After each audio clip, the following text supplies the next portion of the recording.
దేవుని నామమునకు మహిమ కలుగునుగాక. ప్రభునందు ప్రియమైన వారులారా, ఈ సమయం మనకు మొదటి ఆరాధనలో మొదటి సమయం. మనం మొదటి ప్రార్థనలో ఉన్నాం, పాటలు పాడుకున్నాం, వాక్యం కొరకై ప్రార్థన చేశాం, వాక్యం చదువుకున్నాం.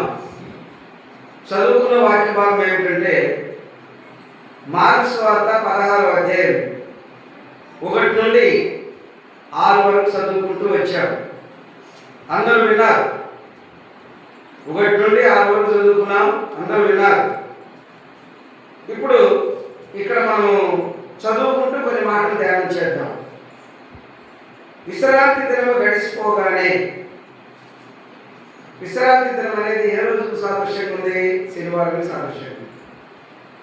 చాలా మంది ఆదివారాన్ని కూడా విశ్రాంతి దినంగా ప్రార్థన చేస్తారు. ఆదివారం కూడా విశ్రాంతి దినంగా ప్రార్థన చేస్తారు. ఇప్పుడు గమనించండి ఇక్కడ జాగ్రత్తగా. విశ్రాంతి దినం గడిచిపోగానే మగ్దలేని మరియా, యాకోబు తల్లి అయిన మరియా, సలోమి వచ్చి ఆయనకు కుయ్యబల్లని సుగంధ ద్రవ్యములను కొన్నారు. ఎందుకంటే శుక్రవారం సాయంకాలంగా సమాధి చేయబడింది. వీరు ఆదివారం ఉదయమున సమాధి దగ్గరికి వెళ్ళారు.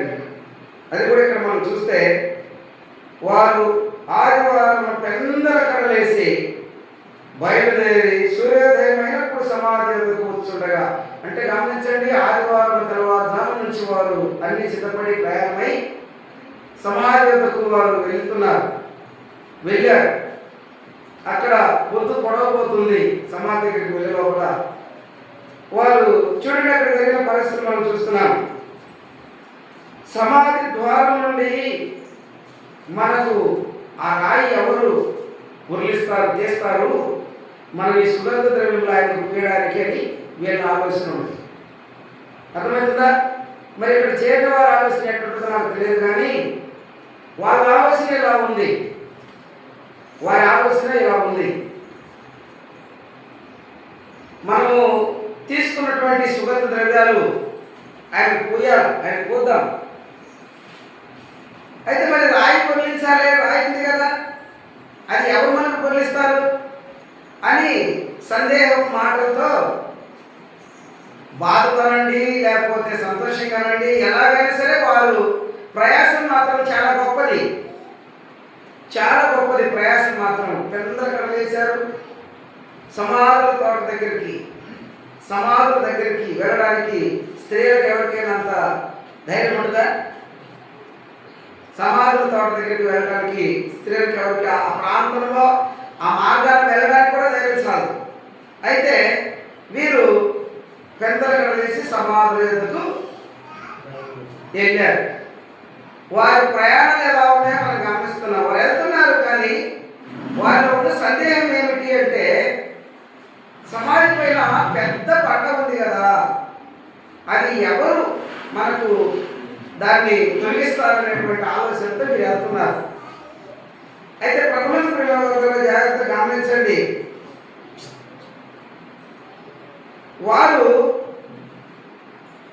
అప్పుడు వారు సమాధిలో ప్రవేశించి తెల్లని నిలువుటంగి ధరించుకొని ఉన్న ఒక పొడుసు వాడు కుడివైపున కూర్చోండి చూసి వీరు మిగుల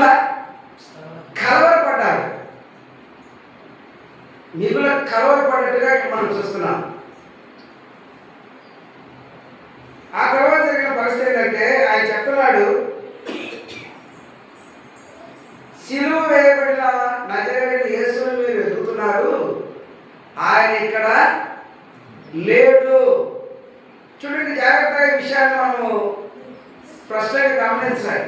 ఆయన ఇక్కడ లేడు. వింటున్నారా? ఆయన సజీవుడు,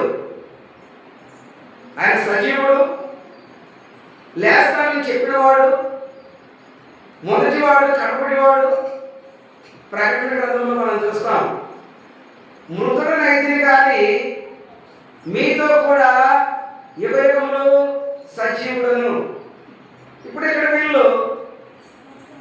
వీరు వారు కలిగి ఉన్న ఆలోచన, వారు కలిగి ఉన్న తీర్మానం, వాళ్ళ ప్రయాసం అన్నీ కూడా వ్యక్తమయ్యాయి.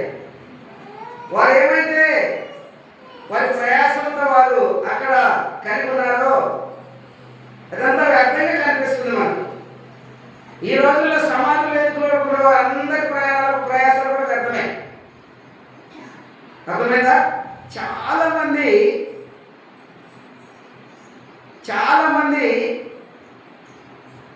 క్షయమయ్యే వాటి చేత సమాధులు ఎత్తులాడుకుంటారు వాళ్ళ పితరులను. యేసు ప్రభు వారే లేరు అక్కడ. సమాధులు ఎత్తులాడే వారు అందరి సంగతులు కూడా అంతే. అంటే వారి ప్రయాసములు వ్యర్థమే. వారి ప్రయాసాలకు సార్థకం కానీ సఫలత కానీ ఉండదు. గుర్తుపెట్టుకోండి. ఇక్కడ మనం చూస్తున్నాం. అర్థమైందా? సమాధులు కాదు ఎత్తుకాల్సింది ప్రభు యేసుక్రీస్తు వారిని. కొండల మీద కాదు ప్రభు యేసుక్రీస్తు వారిని ఎత్తుకాల్సింది. యోహాను సువార్త 4లో సమరయ స్త్రీ యొక్క ఆలోచన బట్టి ప్రభు యేసుక్రీస్తు వారు ఏం చెప్పాడు? ఆ పర్వతం మీద ఈ పర్వతం మీద కాదు, ఆరాధించిన సమయం ఇదే, ఆయన నేనే అని చెప్పాడు. ఎక్కడ దొరికాడు ఆయన? కొండ మీద దొరికాడా? సమాధిలో దొరుకుతాడా? దక్కుడు. ఆయన నీ దగ్గర వచ్చి నీకు ముందు ఎన్నుకున్నాడు, నీతో ఉన్నాడు. నీతో ఉన్నవాడిని పోగొట్టుకున్నావు. ఎక్కడ ఎత్తులాడుతున్నావు? ఎక్కడో ఎత్తులాడుతున్నావు. ప్రయోజనమా? ప్రయోజనం ఉండదు. కానీ జనాలకు అర్థము కాదు. జనాలకు చాలా మందికి అర్థం కాని స్థితి చాలా ఉంది. ఒక సేవకుడు ఒక మాట చెబుతాడు, దేవుని వాక్యము చెప్పిన మాటల కంటే మనుషులు చెప్పిన మాటల మీద ఈనాడు సర్వ సమాజం కూడా మనుషుల మాటల మీద ఎంతో శ్రద్ధ కలిగి ఉంటారంట. దేవుడు చెప్పిన మాటల మీద మాత్రం వారు శ్రద్ధ కలిగి ఉండరు అనేది నిజం. ఇప్పుడు మత్తయి సువార్త 27:61 చదవండి. ఒక వచనం ఉంటుంది. మత్తయి సువార్త 27:61.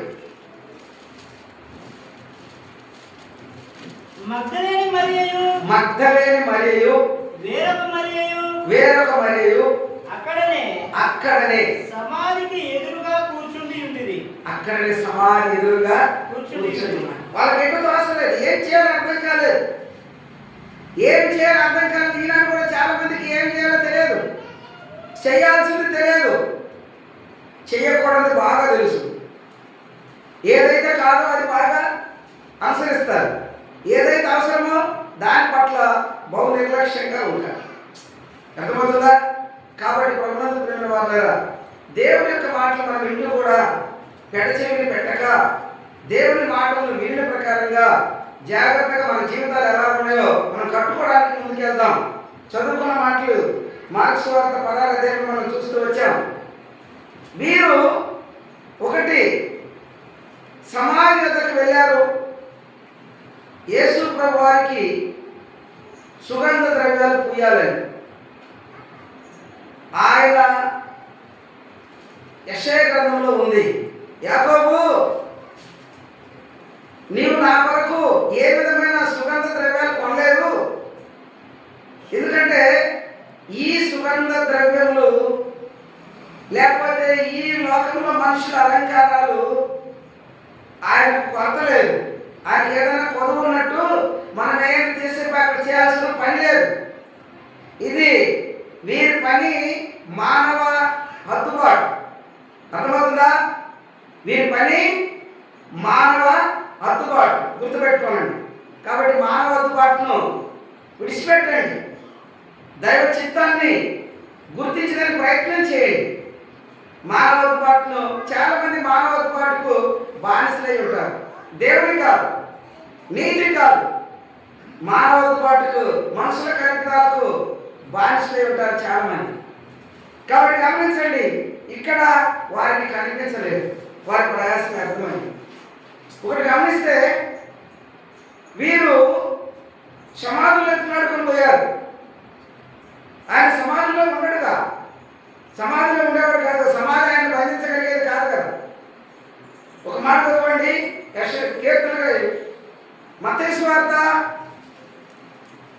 27:62. మరునాడు అనగా ఆ, శతపచ్చు దినమునకు మరుసటి దినమున ఆ, ప్రధాన యాజకులను పరిసయ్యులను ఆ, పిలాతునొద్దకు కూడి వచ్చి, ఆ, అయ్యా, ఆ, ఆ వంచకుడు సజీవుడై ఉండినప్పుడు ఆ. 3 దినములైన తర్వాత నేను లేచెదనని చెప్పినది ఆ.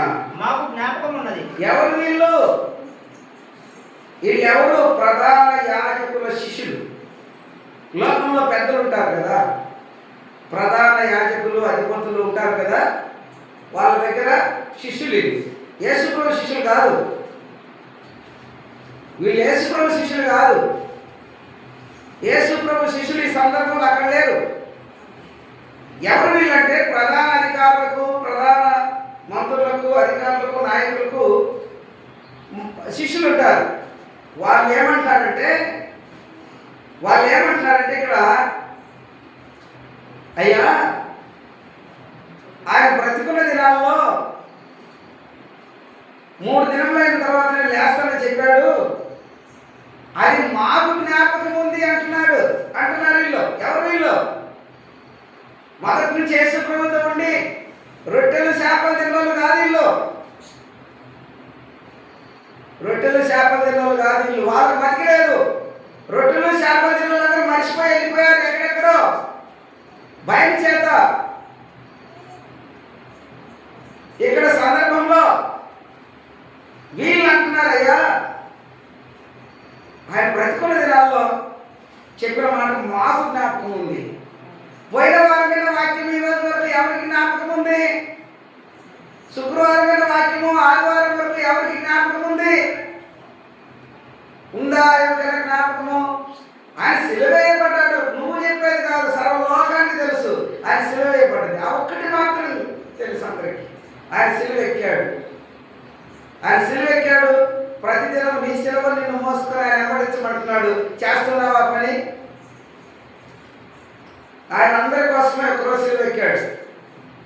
మనం మాత్రం బ్రతికున్న దినాలన్నింటిలో కూడా ప్రతి దినం తెలుసు కదా, మత్తయి సువార్త 16:24 చూస్తే అర్థమవుతుంది. ప్రతివాడు నన్ను తన సిలువను ఎత్తుకొని నన్ను వెంబడించాలి. ఎప్పుడు సంవత్సరానికి ఒక రోజు కాదు, సంవత్సరానికి ఒక రోజు కాదు, ప్రతిరోజు చేస్తున్నావా? ఆయన చెప్పిన మాట ఏం చేస్తున్నావు? ఆయన చెప్పిన మాట జ్ఞాపకం ఉంటే, నిజంగా జ్ఞాపకం ఉంటే నువ్వు చేయాలి. చేస్తున్నావా? అలాంటి పని మాత్రం జరగదు కదా, అలాంటి పని మాత్రం జరగదు. సంవత్సరానికి ఒక రోజు వీరులమైపోతాం. సంవత్సరానికి ఒక రోజు మనుషుల ఆజ్ఞలు, కట్టడలు, మనుషుల యొక్క విధానాలు నెరవేర్చడానికి సంవత్సరంలో ఒక రోజు వీరులమవుతాం. ప్రభునందు ప్రియమైనవారా, అది మోసకరమైన జీవితం అని బైబిల్ చెబుతుంది. అది మోసకరమైన జీవితమే బైబిల్ చెబుతుంది. జాగ్రత్తగా గుర్తించండి. ఇంతకాలం మనుషుల ఆజ్ఞలు, కట్టడలకు లోబడిపోయినప్పటికీ కూడా చూడండి, ఎఫెసీయులకు రాసిన పత్రిక 1వ అధ్యాయంలో, ఎఫెసీయులకు రాసిన పత్రిక 1వ అధ్యాయంలో ఒక మాట మనం జాగ్రత్తగా ధ్యానం చేద్దాం.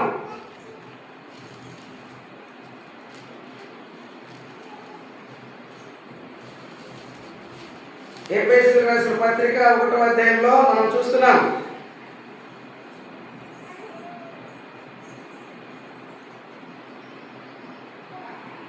1వ అధ్యాయము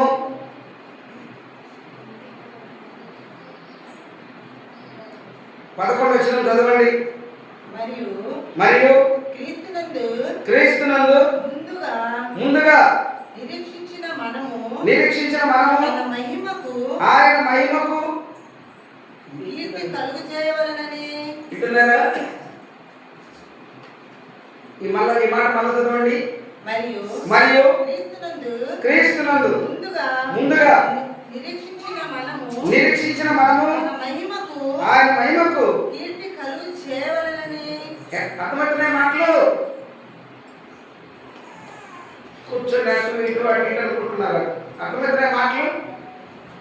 ఆయన మహిమకు కీర్తి ఎవరు చేయాలా? సంవత్సరం రోజా ఎవరు చేయాలా ఆయన మహిమకు కీర్తి? నువ్వే. పౌలు అంటాడు, క్రీస్తు మహిమై ఉన్నాను. ఉన్నారా?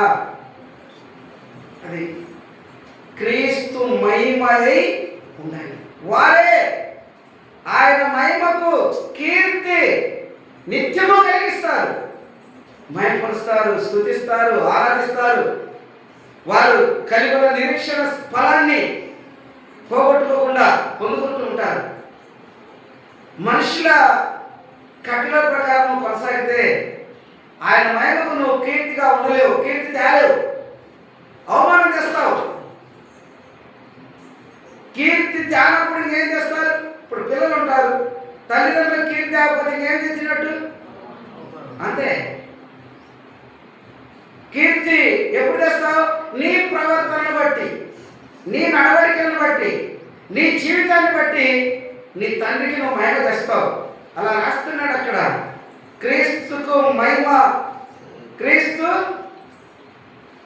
క్రీస్తునందు ముందుగా నిరీక్షించిన మనము ఆయన మహిమకు కీర్తి కలుగు చేయవాలని దేవుడు తన చిత్త ప్రకారమైన సంకల్పమును బట్టి ముందుగా నిర్ణయించాడు. మరి ఈరోజు మనకు జ్ఞాపకాలే ఉండటం లేదు, మతికే ఉండటం లేదు. దేవుణ్ణి ఎరగని వారు చాలా మాటలు మతికి పెట్టుకొని ఉన్నారు. ఆయన మూడో దినాన్ని లేస్తాను అని చెప్పిన మాటలు దేవుణ్ణి ఎరగని వారికి ఉన్నాయి, దేవుణ్ణి ఎరిగిన వారికి లేవు. ఆయన చెప్పిన మాటలన్నీ పక్కన పెట్టారు. ఎందుకంటే మత్తయి సువార్తను మనం చూస్తాం. ఆయన చెప్పిన మాటలన్నీ పక్కన పెట్టి, లేఖనాలను పక్కన పెట్టి మానవ అందుబాటుల ముందు కొనసాగుతా ఉన్నారు. ప్రయోజనం లేదు. అన్ని సమయాల్లో ఎట్టున్నారు శిష్యులంటే? సందేహించేవారుగా ఉన్నారు, ఎరుకం చేసేవారుగా ఉన్నారు. ఎందుకో తెలిసిన? వారిని దేవుడు ఏ విధంగా ఎంచుకున్నాడో అది మర్చిన వారుగా కనపడుతున్నారు ఇక్కడ. మరి మనం ఎలా ఉన్నాం? మనం ఏ రీతిగా ఉన్నాం? ఒకసారి ఆలోచన చేయాలని ప్రభుత్వం మనం చేస్తున్నాం. ఈ విషయాన్ని ప్రతి ఒక్కరూ గుర్తించాలని ఎఫెసీ 2:4-5 స్పష్టంగా ఆయన ఉద్దేశం మానవ పట్ల తెలియపరుస్తొచ్చాడు. గతంలో దేవుని మాటలన్నింటినీ పోగొట్టుకొని మనుషుల ప్రకారం జీవించాము. ఇక నుంచైనా మన జీవితాన్ని ఆయన అనగా క్రీస్తుకు మహిమ కలిగే విధంగా మనము మహిమ ఉన్నప్పుడే ఆయనకు మహిమ వస్తుంది. మనము మహిమ లేని వారంగా, మనం మేలు లేని వారంగా, మనం ఏర్పాటు లేని వారంగా, మనము కృప పొందని వారంగా, మనము నామకార్థముగా ఉంటే ఆయనకు మహిమ రాదు, ఆయనకు అవమానం వస్తుంది. చదవండి 2:4. అయినను దేవుడు కరుణా సంపన్నుడై ఉండి. అయినంటే మీకు అర్థమైందా? ఈ రోజు వరకు మనలో అనేకమైన పదవులు ఉండాలని కాదు. అయినను మన కొరతలను, మన బలహీనతలను, మన పదవులను దేవుడు ఎంచక ఈ రోజు కూడా ఆయన వాగ్దానం ప్రకారం మనల్ని తన సొత్తుగా, రాజ్యవారసులుగా, తన ప్రజలుగా, తన ఇంటి వారిగా, తన పరిశుద్ధతకు తగిన వారుగా నడుచుకునే విధంగా దేవుడు మరొక అవకాశాన్ని మనకి ఇస్తూ ఇక్కడ అంటున్నాడు కదా. అయినను దేవుడు కరుణా సంపన్నుడై ఉండి మనము మన అపరాధముల చేత సచ్చిన వారమై ఉన్నప్పటికీ కూడా ఆయన మన ఎడల తన కరుణ, కృప చూపక మానలేదు. ఆయన మహాప్రేమ చేత మనలను క్రీస్తులో, అర్థమవుతుందా? ఆయన మహాప్రేమ చేత మనం బ్రతికిస్తూ ఉన్నాడు. మరి ఈరోజు బ్రతుకున్నామంటే సజీవులమేనా? సజీవులు అంటే సంపూర్ణంగా పాపం నుంచి వేరైన వారే సజీవులు. వింటున్నారా? అర్థమవుతున్న మాటలు? సజీవులు అంటే ఎవరు?